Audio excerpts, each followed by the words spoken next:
Good morning, good morning, good morning! Welcome sa atong programa, ang Hatuos sang IPPO. Ang Kape Kag Balita! Kami ang inyong mga maambong nga mga host dire sa sinyang programa, Police Senior Master Sergeant Francisco Lidor Jr. Pag ako naman sa Police Lieutenant Maria Peomiten. Ayan kita sa ikaduha ka Lunes sang bulan sang Mayo, Yes. Mayo 10, 2021.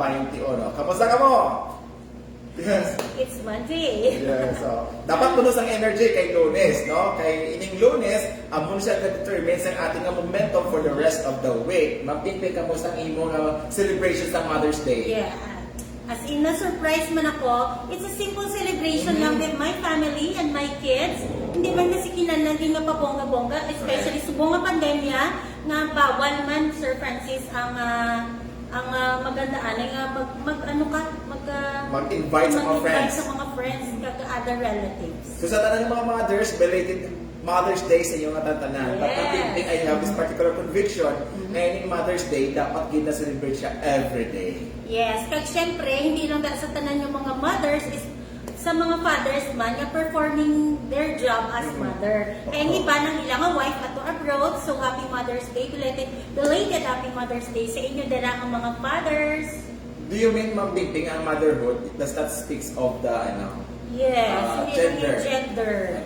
But rather, it's a function, kag inang a sense of responsibility nga gina-exercise naton. Yes. Kung isa mong Bingping abig, ang mga nanay, do tatay pa kung mag-behave, no? Especially kung ang mga nanay, amo ang mga breadwinner sa family, kaya ang tatay, amo ang house husband. House husband. House husband, no? Sila nag-perform kasi kung kaisa, ako sir kasi, I salute sa mga fathers sila. Kay mas meticulous pa sila sometimes sa mga mommy. Oo. Kaya usually in mga bana yung nag-function sa trabaho sa nanay, gabi ni nga a sense of malamang pintigo, pagkahambol nila, pagpaubos nila. Yes. Kasi imagine kay sa ating mga kultura ng mga Pilipino, though hindi ang ngayon abi nga ang tatay ang nagatilong sa balay, kaya ang nanay ang mga nagapagita sa trabaho. But sa subong na chimpo, wala na sa tawag na kung sino ang dapat sa balay, kung sino dapat maubra. Kung sino may oportunidad na makapangita sa kwarta, sa palakabuyan para sa pamilya, go, go, go. Yes, gender equality na kita subong. Yes. Kita ko gani, ang isa ka declaim to pala sa isa ka bata, kung mo to, diba? Very interesting. Kay it's a priceless job ko ng pagiging mama, pagiging mother. Kaya sa tanan ng mga mothers, enjoy your motherhood every day. Kasi sa mga kabataan, kita mga kabataan, may mga mothers pa, let us always give time to our mothers. Kay ang magaling sa mga feeling natin, ang importance nun sa mother kung wala na sila. But while we still have mothers, please let us treasure that moment. Ha? Kaya that's why para sa ako, every day should be Mother's Day. Kung kahapon, nagpadala ka mo sa chocolates, kag mga bouquet sa iyo ng mga mothers, kubay pa everyday, surprise mo sila sa manaming paghimuon. No? Yes, kag always say I love you, kiss or i-hug ninyo si mami nyo, si nanay nyo, si mama nyo, o diba? Kay we can never tell. Life is too short. And let us always take use of our life well, Yes. because nga atong mga ginikanan, the best good nila sila a reward of having us na ilang na children, ang mga makita nila nga maayo ang aton nga pangabuhi, nga maayo ang ating karera, nga maayo ang atong pamilya mga gitukod. No? That's the best reward we could have or we can give them sa ating mga mothers. Yes, so sa subong nga aga, sa subong nga Lunes, amon pagdalon sa inyo liwat ang mga updates kag sa amon mga programa sa inyong mga Ilonggo Cats. But before kita makata sa updates, ano ang balo nimo nga papag-advise sa Bingping? Idili siya ni siya sang aton nga bago nga pungko nga Chief PNP. Leadership is the capacity to translate vision into reality. Leadership is the ability to translate vision into reality. Sino ka ba? Si Warren Bennett. Oh, prepared! Kapala si Warren Bennett na isa na siya ka-organization consultant at scholar sa US man. Kanami sa iya nga, kaya napilihan mo mga pingping nga papagod vibes mo because this is related sa pag-ulanggid ka nag-assume nga Police General Guillermo Elizar sa Philippine National Police. Kay Sir Elizar, welcome. Good and congratulations sa imong appointment as the top cop of the Philippine National Police. Yes. So, Ano isa sa ka iya kanina. ma'am? Ano ano yan ganing Programa sa subong ang ICP nga ginatawag naton ang Intensified Cleanliness Policy. Cleanliness. Okay. When you talk of cleanliness, we are talking not only of the police station, of the police units, Yes. but also of our ranks. Our rank. So, syempre, i-focus nila ang sa recruitment. Dapat wala sa patrino. Mhm. Nasa talaga naghahandog ng mga pulis, Yes. hindi iyang padrino ang determine kung kamo bala pwede makasulod sa organization. I always believe ang Pimpay that the Yes. best credential that you can have is your transcript of records and your good moral clearances. No? Kung nami imong record, nami imong performance, if you improve yourself before joining the PNP, wala sang kusino man nga padrino ang kinahanglan nimo. Like in the case ng Pimpay, I did not ask for any padrino. Yes. Because I always trust my credentials. Yes. Kaysa subong, ang atong recruitment may QR code na. QR code. Tapos only the best qualified applicants will be accepted. Yes. And no padrino system will be tolerated. That is according to our new chief PNP. That's why sa akong advice din sa mga kabataan, yan gahan ko ng pulis, the best time I need to start ang inyong journey sa Philippine National Police is the moment ka nag-eskwela ka mo. Especially kung ara na ka mo sa college wherein medyo decided na ka mo, lalo sa inyong mga pamisara kung ano yung gusto nyo mag-police, then the first day na nag-enroll ka mo, the first day na nag-enroll ka mo sa eskwelahan sa college, please do well sa inyong studies. Because that transcript of records speaks well of your dedication, of your behavior, of your character. Sino papatiyon nyo kung pros lang 75 in your grades, na namin inyong patasan or namin inyong performance or motivated ka mo. We cannot make always a reason ang ato kapigan doon why we get the grades of 75. Kaya mga pingping mo ako sa mga pigado na kilala na nagmiid ang mga performance klase. Mas nami pa na galing mga pigado gidya kay nagabakas din sila yang maabot ang ilang mga handong pagit no. Yes. Yeah, so second, ang maning continuous transformation.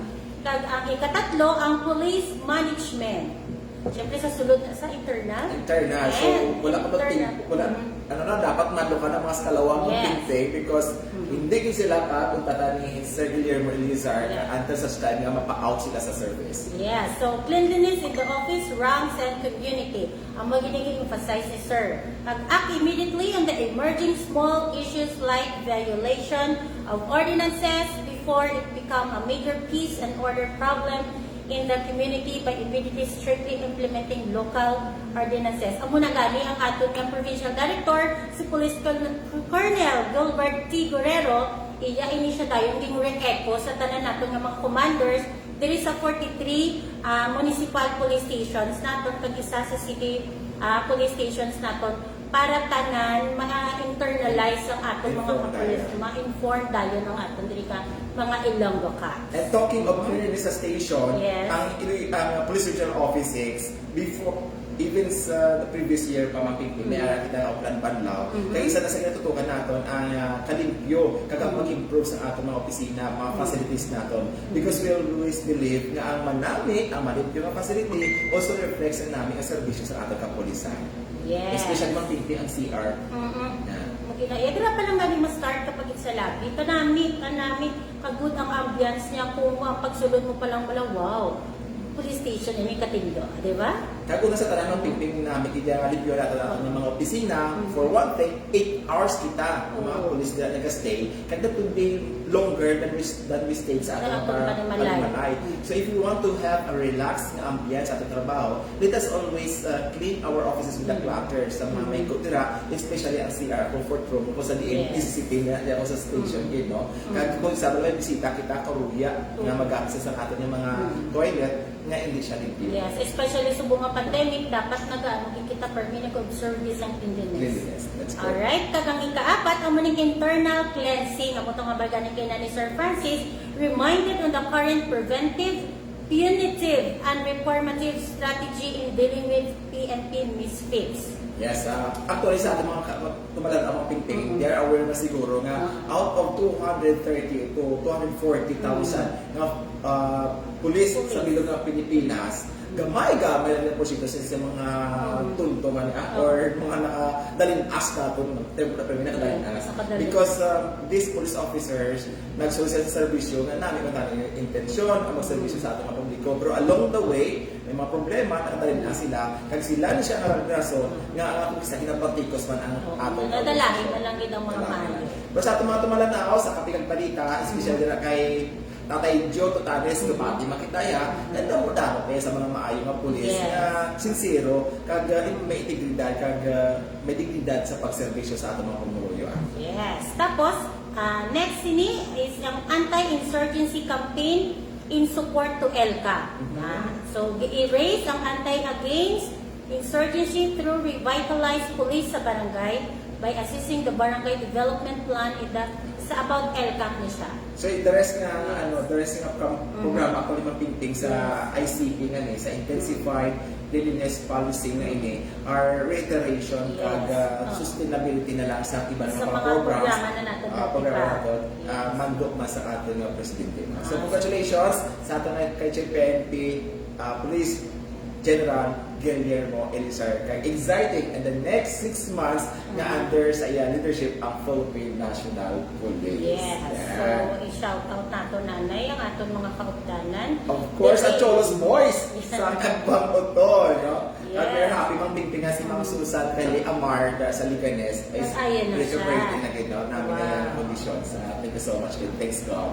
Kay King Queen Escora, good morning man sa imo ga. Pag Renz Lives, Sir Francis, pa-shoutout watching from Clark, Pampanga. Wow! Shoutout mo nga, sir. Oo, sa taga Pampanga dira. Sa damo mo ta first sa Pampanga So, good morning sa inyo dira and happy Mother's Day sa inyo tanan dira sa Pampanga. Yes, kag syempre kay Jason Estancigo. Good morning, ma'am and sir. God bless to all Ilonggo Caps. God bless man sa imo. Kasi tanan natin ng mga pulisan diri sa provincial headquarters kag sa 42 ka mga police station including ang ka-43 ang aton nga city police station kag duwa ka mobile force companies. Thank you so much sa pagtutok niyo sa subong mga programa. Kung may ara ka mo gusto ipalabot sa atong mga pumuluyo nga hindi naman matakal sa buong please feel free to send your comment or tungkol sa comment para masahan sa atin yung mga tumalanaw. Yes, kaya medyo malawig-lawig pakita ko umpisa. I-message nyo lang sa ako ng gusto nyo, ipa-remind ng gusto nyo, ipa-shoutout nila. So, thank you so much kay syempre kay Police Lieutenant Colonel Sir Balani, sir. Thank you for watching Dila sa Tubigaraw. Wow, grabe kita bahas niya sa pagtutok sa ating mga former na mga kapdanan diri sa Police Regional Office 6. No, kag sa Kamkrami, kay Dimple, thank you so much for watching and for sharing the videos. Again, sa atong kumalanaw, please don't just watch. Please share these videos para madamo kita sa malabot nga mga pumuluyo, parte sa mga information nga among kadalon subong, especially ng updates sa peace and order dito sa probinsya sa Iloilo. And of course, to our Police Brigadier General Aris Fama, sir, sa ulitin, maraming salamat po sa pag-share po ng aming programa dito sa Iloilo Police Provincial Office. Grabe, very wide ang reach sa ating mga programa, ang aton nga kapikabalita subong kag sa aton nga runda sa probinsya kausapon because masabulig no sa tulong ni Police Brigadier General Aris Fama from Directorate for Police Community Relations Group. Yes. So isa nato sa lumang pingping because may anom ka mga wanted person nga nadakpan sa probinsya sa Iloilo haling Biyernes, Tugtog, Domingo. Anong mang pingping ang mga istasyon nga naka-aresto sa mga wanted persons? Yes. Siyempre, yung pangunahan ini tubungan ng PS sa Mayo 7, alas 5:30 sang aga, may nadakpan nga wanted person sa persona ni Rodnel Espada. Ini siya sa violation sa RA 10591, ini comprehensive firearms and ammunition sa law natin diri sa Philippines. Alright? Ini ang iyang awalan din permahan ni Judge Judith Orindain Tunugbanwa sa Branch 20 RTA 6 Mambusaw. Dito pa ni sa Mambusaw, Capiz. So, congratulations liwas sa tubungan ng PS natin. Ay sa ating konstitusyon ng PS na pagpanguna ni Police Major Ronnie Brillo, congratulations din sa pagkadakop niya sa isang wanted person tungod sining sa violation sa Republic Act 7610, no? Kung sa minor di adun niya ang iyang nabiktima, 200,000 pesos ining piyansa na rekomenda ni Judge Oscar Leo Bellina sa Branch 66 RTC 6 nga Malatac Viejo kay sining suspensado si Seth Caballero, 22 anyos, soltero kag isa ka trabahante sa barangay Plantico, Concepcion, Iloilo. Sir Brillo and Concepcion team, congratulations kayo sa pagkadakot niyo sining suspensado na nagbiktima sa isa naman kami Dorida. Yes. So sa bahay naman sa New Lucena EPS, siyempre sa Mayo City may alam na sila nadakpan. Isa ka wanted person nga sa persona ni Nicanor Sumbong, 32 anyos ang edad. Ini ang iyang sala mo ning violation of RA 7610. Silingon, minor de edad sini ang iyang biktima. Ang may-ari ini siya nga temporaryo nga kahilwayan, kung makabayad siya sa 200,000 nga bail, 200,000 nga bail.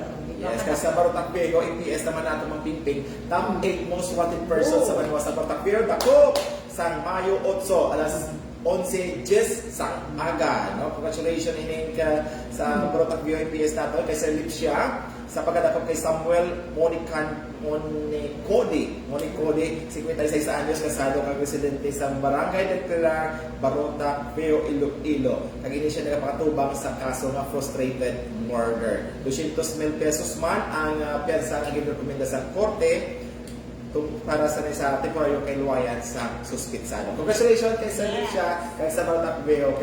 Congratulations, sir. Sa bahay naman sa Carlos MPS, isa naman ka wanted person ang nadakpan sa Mayo 8, alas 5:30 sang hapon. Violation sa RA 9262 naman ini siya. Kapag ini siya nga temporaryo nga bail nga 3,000 pesos ini sa persona ni Arnel Inocencio 30. Oh, siguro ano di sa sir? Mag-live-in partner ini sila. Kasi 9262 eh. Yes, Si Arnel Inocencio. Live-in partner or base nagkapangaluyan pa lang. Yeah. No? Why nagkapangaluyan pa lang, nagpanakit na asawa, babae, so hindi na dapat makaslan. Yes. So congratulations sa Carlos MPS sa pagpanguna ni Police Major Sir Bakuyat, sir. Good morning. Para sa ako sa buong Mampingping, sa halin sa May 7, no? Asa sa May 8, May 9, very performing gate Putotan MPS because one, nakalakot sila sa isa ka wanted person sa kaso ng homicide, ining si Elmo Porras, 43 anyos, soltero, kag residente sa barangay Gibuangan, Putotan, Iloilo.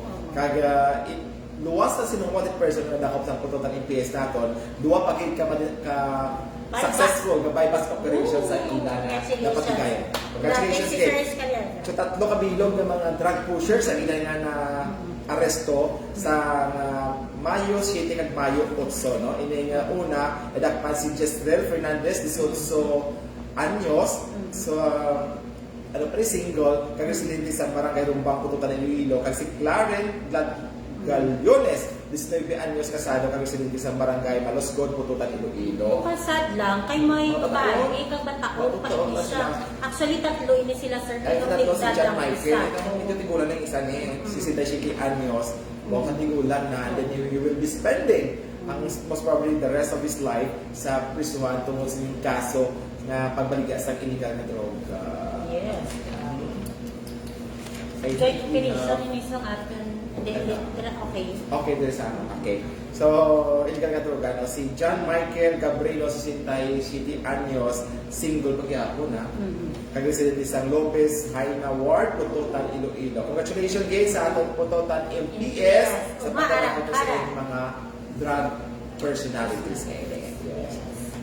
Kaga Mampingping sa Tubungan, update ka na yung mga nagkabulang dira, pero sa next time, hopefully Tubungan EPS could devise sa tinatawag na strategy kung paano ni masikom ang padayon ng pag-violar sa bilang mga utod naton sa tinatawag na illegal cockfighting. Inyo pala nasubong in operasyonan kamo sa atong kapulisan sa pagataw mo sa impormasyon sa atong pamuluyo, pero nakapalagi na kamo subong, pero may oras ikaw mo nga matakpan kamo kung magaliwat pa kamo. Sa atong mga kapulisan sa Tubungan, siguro practice lagan para malagas naton ining mga naghiwat sa illegal na pamulang nga nakapalagi sa inyong operations, ha? Pero again, this is a good news because our kapulisan, ang inyong mga kapulisan, padayon sa pagpangita sa or nagapaniktik, no? Sa inyong mga individual or grupo na padayon sa pag-violate sa mga basic health protocols sa atong ginapatuman. Yes. Sa bahay naman sa Santa Barbara, Wow. actually tatlo ini sir, no? Tatlo kay legal quarry ang natakpan. Diri sa Santa Barbara, Duwa ka bilog. duwa ka bilog, Kag at sa- isa sa Saraga. May isa pag isa uton, apat ni siya, Hindi, apat. tatlo lang. Okay, tatlo. Tatlo Santa lang. Barbara duwa, Duwa. kag isa sa Saraga. Again, naman tanaw na mga basic na mga violations today, Provincial Ordinance 2017-145 o kung ining related sa illegal quarry. Tanaw ba ma'am, very No basic lang, hauling. no hauling contract, no delivery receipt, open date delivery receipt. These are the common reminders natin diri sa Kapikat Balita. Amo na ang driver nyo sini, palihog lang ginapanawagan ako sa tag-iya. Sini, no? Ang inyo driver, ang ginatagaan ninyo uol, ang ginatagaan ninyo kaproblema. Ining driver ninyo, may pamilya man ini, please na puligan nyo man. But again, sa mga drivers natin, you have also to take precautions. You have to check kung bala kung dito. At least mga kung PPS magbiyahe. At sa mga biyahe. Kaga, of course, the good thing about this accomplishment is that these are all results sa partnership, no, sa collaboration sa provincial government, task force at overloading kag sa ating mga kapulisan. No? Just imagine, ma'am, if the LGU and the police will collaborate sa pag-implement sa sining mga ordinances, which is one of the most basic nga gina-reiterate sa ato nga PNP. Yes. Ang pagtuman sa mga ordinances sa iyang ICP. So I do believe na mas madamo kita pag nga madisiplina ang mga pumuluyo the moment na mag-partner ang LGU kag ang ato nga kapulisan. Yes. Kag syempre sa katapusan natin nga mga balita, congratulations natin si Uton PS kay Miara, isa ka homemade. Ano ni siya? Hand grenade ang game turnover sa ila. Ni alias Fritz, isa ni siya ka vintage MK2 fragmentation grenade. So congratulations, thank you so much man sa imo Sir Fritz, sa imo pagtiwala diri sa aton Uton PS. That's a good nga actions, no? The moment makita ka mga granada o yan daan ng mga bala, lagong mga bala, lagong mga bala, never really attempt kay pulpugon siya or open in siya because in the past mo na siya nadulaan sa kabuhi because the attempted nga abi nila ya, ano lang, simple lang inang mga naton, inang mga simple lang nakita nila, the attempted nga ilagarion, naglupo, no? Kaya naman ang iban, sir, kinuputang nila sa baga, bo. Oo. Pinatabugan na ito napatay ang kapatay. Ini mga vintage kanina mga granada, hindi tungod nga dugay-dugay na sila na nalubog sa lupa, hindi na sila active, may mga pulbura ina, no? Yes. Kaya may mga ano na patawag na gani. Doon pa yung Nag-trigger na maglubog na siya. So, the good thing is may makita ka mo, tawagin ka mo sa police para maproseso ang pagkakuha, ang pagtago sa sining mga granada na ini para wala sa may mabiktima. Yes. Kaga mapiping ang muna ang mga balita natin na tipo in the past 3 days. Kami na-congratulate natin diri ang atong mga kapulisan una. At the same time, na-congratulate mo natin. Lagi na pasalamatan ang atong mga pumuluyo na padayon sa pag-support sa mga kampanya sa kapulisan patok sa sining mga violations sa mga basic laws natin, especially ang pag-account natin sa mga wanted persons at loose firearms. Yes, sa liwat, congratulations sa tanan kagkabay ang mga among tumalanaw. Hindi ka mo magkataka sa paglantaw sa amon, Yes. pag-share sining aton nga live kay everyday itunguhaan gid namon except sa Tuesday, no? Kanyara kita radyo kay Bayan. Tinguhaan gid namon nga everyday makahatag sa inyo sa update sa aton mga accomplishments sa inyong mga ilang locals. Yes, we expect na because of this start sa leadership ni Police General Guillermo Eliazar, medyo ano naman na subong medyo taas ang adrenaline sa aton mga kapulisan. Gani kabay pa nga updan kita sa pamuluyo samtang mainit-init pa ang pagpungko ni sa Eliazar nga matuman ining iya mga ginahandog para mapanamit man ang Philippine National Police. Sa atong mga tumalanaw diri, kung nagabaka sa inyong kapulisan, I think you have to join to support kay tungkol nga at the end of the day, ini resulta sa kampanya natin mapimpin ang ating mga pumuluyo ang Makapinisisyo. So padayon ang ating kampanya against wanted person, against loose firearms, against illegal drugs, illegal logging, illegal fishing. Tanan-tanan dira nga pwede natin gina-discuss diri sa Kapikat Balita. Kung hindi pagkalipatan, Mayo City, ano na Mayo City na ano? Miss Universe 2020. Supportahan mo natin ang ating nga pambato sa Pilipinas, si Miss Rabia Mateo Elonga. So, i-shoutout naton bago kita matapos, inyong si Juris J. Good morning, ma'am and sir. Pa-shoutout kay Sir Allen Camiring. Happy birthday! Wow, Sir Allen Taurus man. At syempre, ang amon talaga supply officer, si Police Major Sheila Alvances. Ma'am, happy birthday! At boss ka rin, don't forget to greet me. It's my birthday. Again, sa talaga nag-celebrate sa inyong mga birthdays, may God bless you with more years to celebrate, and may you stay healthy and happy with your Yes. Also to Sir Noel Barnabe, si Tatay John Totanes dira sa Kagbanguton, si Ma'am Jenny Ong dira sa Pabia. Thank you so much sa inyong pagpuput sa amon sa Of Subo. course, dira sa Iloilo City Police Station 3, Yes. classmate kay Kirante. kag sa ako na classmate kay Police Captain Eduardo Chacon Jr. Nagunda sa inyong pagkatrabaho dira. And the rest sa mga kapulisan natin sa Bidog nga Iloilo Province. Kabay pa nga you continue the spirit, the motivation to deliver the best that you can be every day. Yes. So, amo na ito ang mga balita kag mga impormasyon nato na people sa subong nga aga. Nalimpagid kami sa inyong padayon nga pag-upod sa amon para mabatian ang mga accomplishment at programa sa inyong mga Ilocos cast. Salamat kayo sa inyo magbaskog na pagsuporta sa new big hit sa Police Regional Office 6. Ang hato sa IPPO, ang Kape Kag Balita. Kami ang inyong mga Ilonggo Caps, Police Senior Master Sergeant Francisco Lidor Jr. At ako naman si Police Lieutenant Maria Peomiten. Nga nagabili sa inyo sa panungtong, may this day will be an opportunity to make you better than yesterday. Bye-bye! God bless!